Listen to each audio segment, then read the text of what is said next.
Muy buenos días y bienvenidos a este episodio más de este curso de desarrollo personal o de crecimiento personal. Yo soy el rabino David Yosef y en el episodio de hoy vamos a estar hablando acerca de la responsabilidad personal equilibrada, ni culpar a todos por lo que nos pasa, ni culparnos a nosotros mismos todo el tiempo por lo que nos pasa. Comenzamos diciendo que la responsabilidad personal equilibrada es una de las habilidades psicológicas más importantes para construir una vida estable, saludable y satisfactoria. Sin embargo, con frecuencia se malinterpreta. Muchas personas viven atrapadas en uno de los dos extremos. Culpan constantemente a los demás por todo lo que ocurre en su vida o, por el contrario, se responsabilizan absolutamente de todo, incluso de aquello que nunca estuvo bajo su control. En este episodio exploraremos qué significa realmente asumir una responsabilidad personal equilibrada, cómo identificar cuando estamos cayendo en alguno de estos extremos y qué herramientas prácticas podemos utilizar para desarrollar una actitud más sana frente a nuestras decisiones, errores y circunstancias. Lo haremos desde una perspectiva secular basada en la psicología, el desarrollo personal y la evidencia científica. Aunque yo soy maestro religioso, yo soy rabino, no estaremos viendo nada de esto desde la perspectiva de la fe o de la religión, lo estaremos viendo desde el lado del desarrollo personal. Mi objetivo es ofrecerte estrategias que puedas aplicar inmediatamente para recuperar el control de aquello que sí depende de ti, sin cargar con culpas innecesarias. Recordemos que un gran porcentaje de lo que ocurre en nuestra vida y lo que ocurre en nuestro entorno no es nuestra responsabilidad, porque no está bajo nuestro control, pero el punto es tomar control de lo que sí dependa de nosotros. Entonces surge la pregunta, ¿por qué es tan difícil encontrar un equilibrio en esto? Nuestro cerebro busca constantemente explicaciones para todo lo que sucede. Esa es una cualidad que tiene el ser humano. Cuando algo sale mal, intentamos responder rápidamente a la pregunta de quién fue la culpa. Pero esta pregunta casi nunca conduce al crecimiento. La verdadera pregunta debería ser ¿qué parte estuvo bajo mi control y qué puedo hacer diferente la próxima vez? La psicología social ha estudiado durante décadas cómo atribuimos las causas de los acontecimientos. Uno de los conceptos más conocidos es el locus de control, desarrollado por Julian Rotter. Las personas con un locus de control completamente externo creen que casi todo depende de la suerte, del gobierno, de la economía, de la familia o de otras personas. En cambio, quienes poseen un locus excesivamente interno llegan a pensar que absolutamente todo depende de ellos, incluso enfermedades, accidentes o decisiones ajenas sienten que es su culpa. Ninguno de los extremos resulta saludable. Recordemos que los extremos en nada, en absolutamente nada es saludable. Incluso en alimentación yo he dado muchas veces el consejo de que comer tal vez una hamburguesa o algo que no es demasiado saludable, una vez al año, una vez de vez en cuando, no hay problema, no hace daño. El problema es comerlo con regularidad. Pasa lo mismo con los alimentos demasiado saludables, por ejemplo, comer pescado o comer vegetales todos los días en exceso también nos puede llevar a problemas. Los excesos en general en cualquier ámbito de la vida son malos. Tenemos siempre que encontrar el punto de balance, el punto de equilibrio. El equilibrio consiste en reconocer con honestidad aquello que sí podemos controlar y aceptar serenamente aquello que simplemente no podemos controlar. El primer extremo es culpar siempre a los demás. Cuando alguien vive culpando constantemente a otros, experimenta una sensación temporal de alivio. Si todo es culpa del jefe, de la pareja, de los padres, de la sociedad o de la mala suerte, entonces no existe necesidad de cambiar. El problema es que esta actitud también elimina el poder personal. Quien siempre culpa a otros termina creyendo que su felicidad depende completamente del comportamiento de los demás. Esto genera frustración constante, resentimiento y sensación de impotencia. En coaching solemos observar una frase repetitiva: no puedo avanzar porque, y el motivo que te dan es precisamente el ancla que tienen. Y después aparece una larga lista de responsabilidades externas. Entonces vamos a un ejercicio práctico.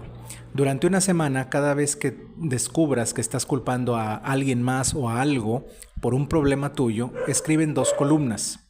En la primera columna escribe lo que depende de esa persona a quien tú estás culpando o lo que depende de eso. Y en la segunda columna lo que depende de mí. Concéntrate únicamente en la segunda columna. Aunque sea una acción pequeña, ahí es donde comienza el cambio. El segundo extremo es culparte a ti mismo por todo. Existe otro extremo mucho más silencioso. Hay personas que sienten culpa prácticamente por todo. Si una relación termina, creen que todo fue su culpa. Si un familiar está triste, sienten que deberían haberlo evitado. Si un proyecto fracasa, concluyen que son un fracaso como personas. La diferencia entre responsabilidad y culpa es enorme. La culpa dice yo soy el problema, la responsabilidad dice yo cometí un error y puedo aprender de él y para la próxima no lo voy a cometer. La culpa destruye la autoestima. La responsabilidad fortalece el carácter. La psicóloga Carol Dweck explica mediante la teoría del mindset de crecimiento que las personas que interpretan los errores como oportunidades de aprendizaje desarrollan mayor resiliencia y alcanzan mejores resultados a largo plazo que quienes consideran los errores como pruebas de su incapacidad.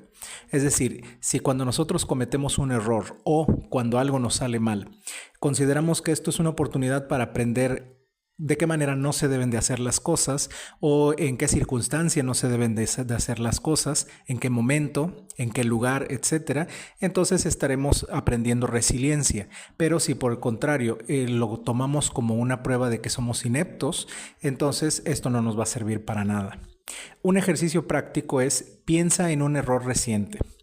Ahora responde por escrito. ¿Qué estuvo realmente bajo mi control? ¿Qué factores externos también influyeron? ¿Qué aprendí de esto? ¿Qué haré diferente la próxima vez para que no tenga el mismo resultado? Observa cómo desaparece parte de la culpa cuando aparece el aprendizaje. El siguiente punto es diferenciar responsabilidad de control. Uno de los mayores errores consiste en confundir responsabilidad con control absoluto. No controlamos, aquí te voy a dar una lista, 1. Las decisiones de otras personas, 2. El pasado, ya sea tu pasado o el de los demás, 3. El clima, 4. La economía, 5. La opinión ajena, 6. Las enfermedades imprevisibles y 7. Los accidentes. A veces hacemos todo bien y el resultado de todas maneras es malo. Y esto a veces no tiene que ver con que cometimos un error, sino con que la economía estaba mal, el clima no era el adecuado, con que la opinión de las personas, la que se formaron de lo que estábamos proponiendo o de lo que estábamos haciendo, fue equivocada, o a que nos enfermamos o tuvimos un accidente. Todo esto, todos estos imprevistos o estas variables en la ecuación hacen que el resultado no siempre sea el que nosotros esperamos, a pesar de que todo lo que se haga sea lo correcto. Ahora, aquí lo que vamos a tratar de detectar es cuando sí cometimos algún error, algún desliz, entonces ahí sí podemos mejorar. Pero si después de analizar todo vemos que no hubo errores, que no hubo fallos y de todas maneras el resultado fue malo, entonces ya no es nuestra culpa o no es nuestra responsabilidad. Nuestra responsabilidad es hacer todo lo que podemos con lo que tenemos y con lo que sabemos. Ahora, te voy a dar otra lista que sí controlamos. Número 1, nuestra respuesta. Número 2, nuestras decisiones futuras. Número 3, nuestro esfuerzo. Número 4, nuestros hábitos. Número 5, nuestra actitud.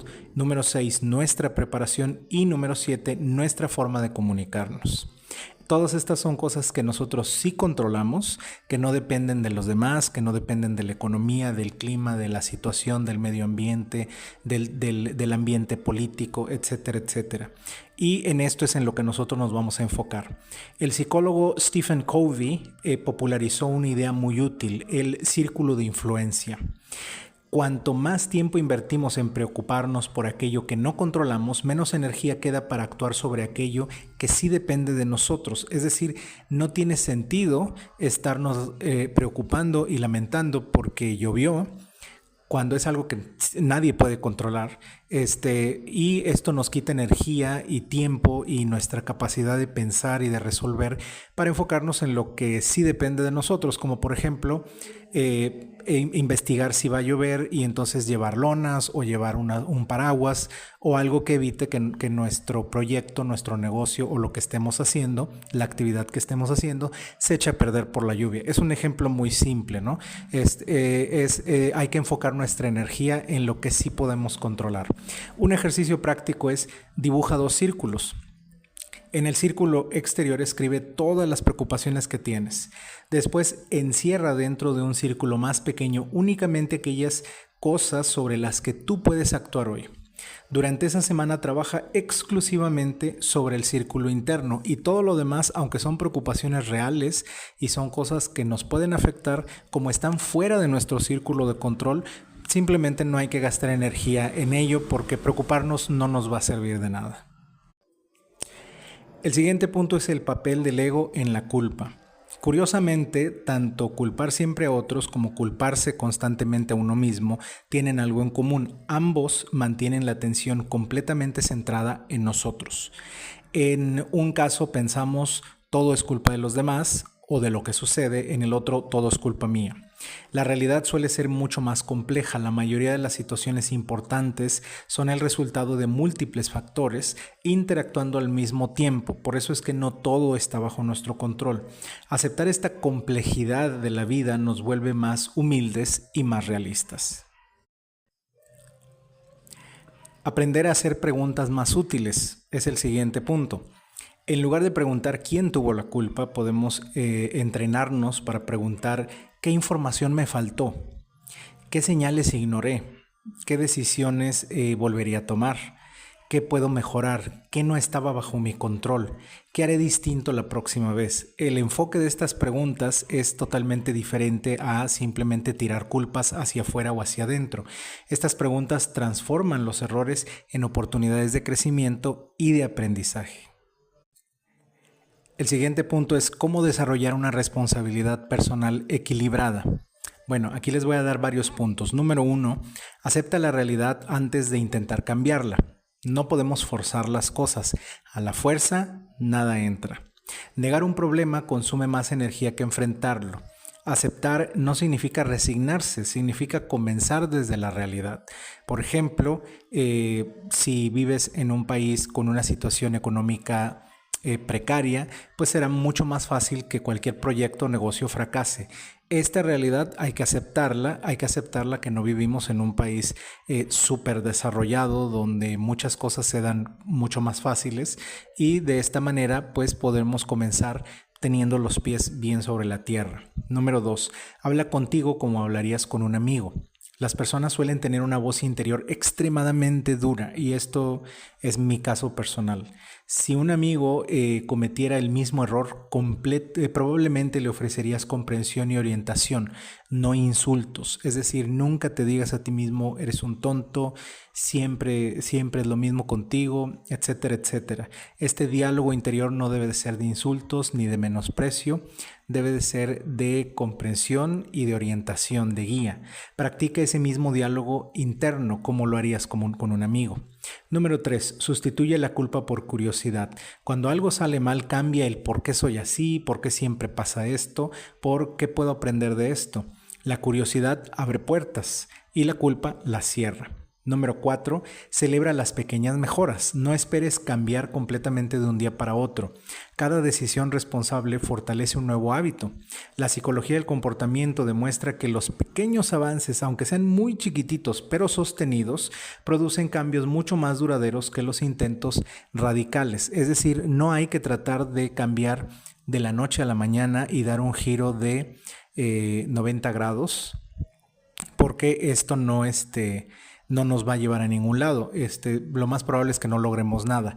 Recordemos que cuando hay una gota pequeñita chocando contra una roca, con el paso de los años la roca termina partiéndose en dos o termina agujerándose. Este golpeteo chiquito son como los pequeños avances que podemos tener nosotros día a día en nuestro desarrollo personal. Si tenemos, aunque sea un pequeño avance, aunque sea de 1 centímetro, de 1 milímetro todos los días, entonces será como esa gotita que está cayendo sobre la roca, que es exageradamente dura, pero poco a poco la va a ir perforando hasta que la parta en dos. Herramientas prácticas para fortalecer la responsabilidad personal. Puedes incorporar algunas de estas herramientas a tu rutina diaria.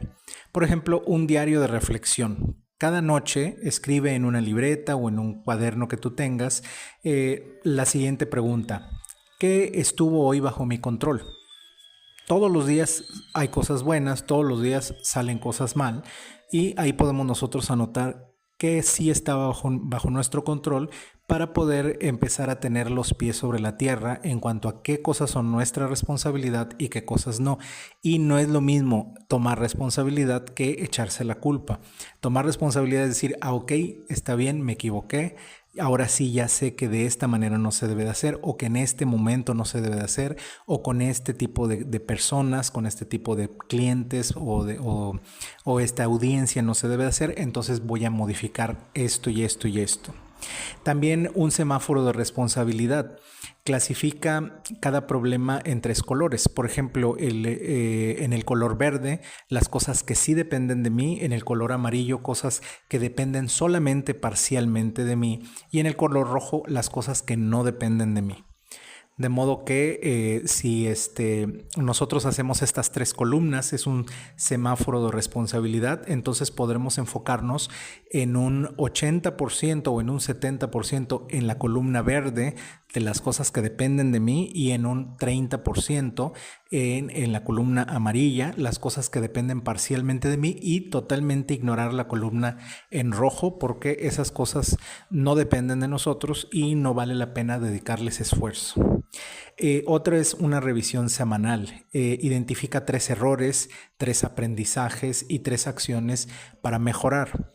O el mindfulness secular. Observa pensamientos sin reaccionar automáticamente. Ayuda a distinguir entre hechos y emociones. Esto del mindfulness secular es como una especie de meditación. También tenemos el feedback honesto. Pide a personas de confianza que identifiquen áreas donde sueles victimizarte o donde sueles culparte en exceso o culpar a otros. Pero tiene que ser personas que nos den una opinión no solamente honesta, sino una opinión pues objetiva, imparcial, para que podamos tomar en cuenta lo que nos están diciendo. ¿Cuáles son algunos de los obstáculos más comunes en los que nos enfrentamos cuando tratamos de tener esta responsabilidad equilibrada?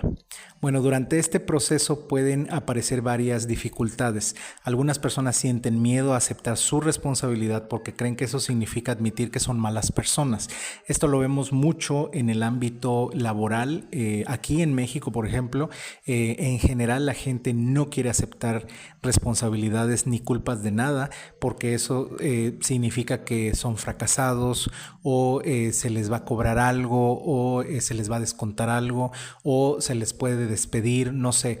Se ve muy mal el aceptar un error. Incluso hay personas que son despedidas de su trabajo y se van jurando y gritando que ellos son inocentes de algo que incluso a veces hasta hay evidencia que sí lo hicieron. ¿Por qué tenemos esto como cultura, como sociedad? Tendemos a no aceptar nuestros errores y a no aceptar nuestras culpas ni responsabilidades, y esto no nos ayuda en el crecimiento personal. Otras personas prefieren seguir culpando a los demás porque resulta menos doloroso que cambiar. Es cierto que hay muchas cosas que nos suceden y que son culpa de otras personas y que no tienen nada que ver con nosotros. A veces no tienen nada que ver con nosotros el hecho de que le hayamos caído mal al de enfrente, o que el de enfrente nos agarró odio por la nada, y no hay nada que cambiar, pero hay muchas veces que sí. Es decir, hay veces que sí depende de nosotros el ser más amables, el ser más educados, el ser más empáticos, y esto va a cambiar la actitud de las personas para con nosotros. El punto aquí es que nosotros demos nuestro 100%, y ya si las personas reaccionan mal, pues ya no es nuestro problema. También existe el perfeccionamiento que convierte cualquier error en una aparente prueba de fracaso personal. Es decir, el hecho de haber perdido en algo o haber fallado no nos convierte en fracasados. Al revés, debemos de tratar de aprender de ello, debemos de tratar de mejorar y pues tal vez para la siguiente oportunidad podamos conseguir el objetivo, podamos ganar. Reconocer estos obstáculos es parte de nuestro crecimiento. No hay que buscar ser perfectos, nunca debemos de buscar ser perfectos. Debemos de buscar cada día ser un poco más conscientes y un poco mejor, ser hoy mejor de lo que éramos el día de ayer. Los beneficios de una responsabilidad personal equilibrada son los siguientes. Cuando aprendemos a responsabilizarnos sin castigarnos o sin menospreciarnos, comienzan a aparecer cambios profundos. Tomamos decisiones con mayor claridad, disminuye nuestra ansiedad, las relaciones mejoran porque dejamos de buscar culpables, aumenta la confianza en nosotros mismos, desarrollamos resiliencia frente a las dificultades y sobre todo recuperamos la sensación de que podemos influir positivamente en nuestra propia vida, aunque sea en un porcentaje mínimo, digamos un 10, un 20% de lo que podamos influir en nuestra vida. No importa que sea un poco porcentaje o un porcentaje bajo, el punto es lograr tener control sobre ese porcentaje que nosotros tenemos, ya que el resto pues sí depende de las circunstancias y de los demás, que es precisamente lo que no podemos controlar. Terminaremos diciendo que la libertad comienza con una responsabilidad sana. La responsabilidad personal equilibrada no consiste en cargar con todo ni en escapar de toda responsabilidad. Consiste en reconocer con honestidad aquello que depende de nosotros, actuar con intención sobre ello y aceptar con serenidad aquello que simplemente escapa de nuestro control. Cada vez que dejas de buscar culpables, sea externos o tú mismo, y comienzas a buscar aprendizajes, fortaleces tu autonomía. Cada vez que sustituyes la culpa por responsabilidad, construyes una autoestima más sólida. Y cada vez que eliges actuar sobre lo que sí puedes cambiar, recuperas una parte importante de tu libertad. Empieza hoy con un solo paso. Identifica una situación que te preocupe y pregúntate con sinceridad: ¿qué parte de esta situación depende realmente de mí? La respuesta puede convertirse en el inicio de un cambio profundo y duradero. Pues muchas gracias por habernos acompañado en este episodio en donde estuvimos analizando cómo tener responsabilidad personal equilibrada, ni culpar por todo a todos y a todo, ni culparnos a nosotros mismos por todo. Gracias por haber estado aquí. Espero de todo corazón que la información que tratamos aquí les sea de mucha ayuda para su desarrollo personal y pues les deseo que tengan una muy bonita semana y los veo la próxima semana para el siguiente episodio de este podcast de desarrollo personal. Yo soy el rabino David Yosef. Que pasen muy buen día.